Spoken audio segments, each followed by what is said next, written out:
Why don't we do that, Premier, if you could ask a question of the opposition leader, and then we'll... It seems a good time. Well, mine's a really simple question, and it can come with a yes or no answer. Do you believe in a woman's right to choose?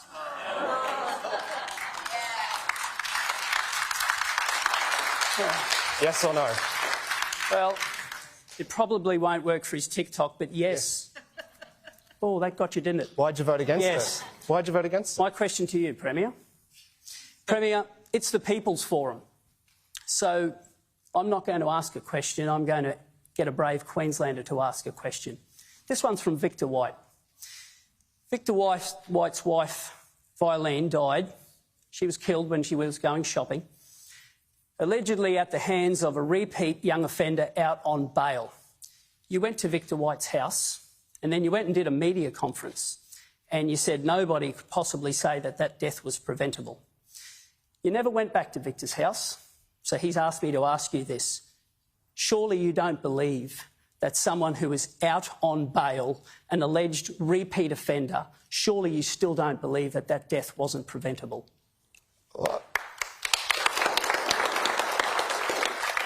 of course I don't, David, but that's also not true. I didn't hold a press conference after meeting with the White family.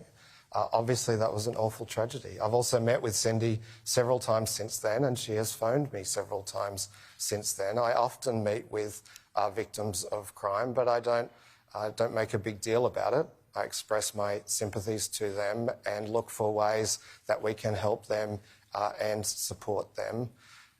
This is a very complex issue. And the idea that you can fix it with a four-word slogan that you yourself got from a focus group is just misleading people.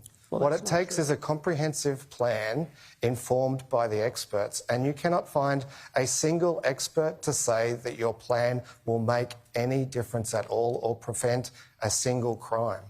Our community safety plan is working, and I know you reject the police data, but the police data show that it is working, and now's not the time to throw out a plan that is working just because you've picked up a good four-word slogan. Before I'll get your response, I just want to, because you both take the issue seriously, I know that. Can I just get a show of hands? Who's been impacted by crime in the last 12 months, either your family or yourself? Has anyone? Okay, there's quite a few up the front here. Okay, is it a bigger issue in the regions or in South East Queensland as well? Can I get your thoughts on that? Kieran, it's an issue right across Queensland. And there are 289,657 victims of crime in Queensland in the last 12 months. That is more than Victoria and New South Wales, despite their populations being much larger than ours. The youth crime crisis, the seeds were sown when the government made a decision to weaken the laws when they came to office nearly a decade ago. And on the back of it, crime has continued to spiral out of control. And the Premier can do all he likes to try and pretend it's not an issue. We have put forward the most comprehensive plan ever taken to an election.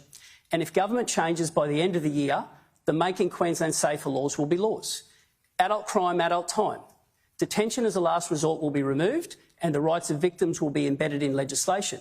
But we are also going to get serious about early intervention. We can't give up on kids. So we're going to do what hasn't been done for a long, long time. We're going to get in, measure and turn things around.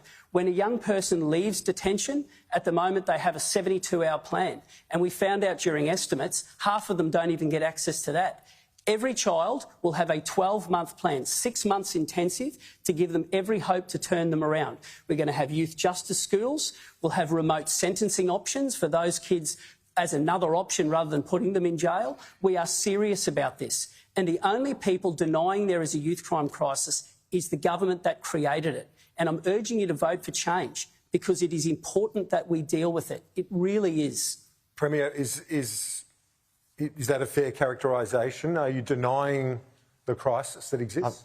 I've never denied, Kieran, how important community safety is and how we need a comprehensive plan to deal with what is a very complex problem.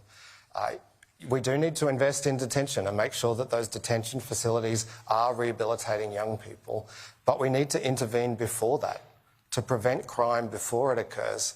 That's what our plan does and is proven to be doing. We also need to provide better support for victims, and that's something that we've focused on. We've expanded resources to Victims Assist. We've appointed a Victims Commissioner, all to support victims better. But our plan is designed to prevent those crimes before it occurs. And the police data, the data we get from police, is showing that it's working. Now, David's own police spokesperson said that they saw crime as a way to win seats. And that's why every day of this election campaign, that's all he's talked about. Not cost of living, not housing, not health, not all of the other issues that we also know are important. We need to stick with the plan that we know is working. I was literally talking about health just yesterday.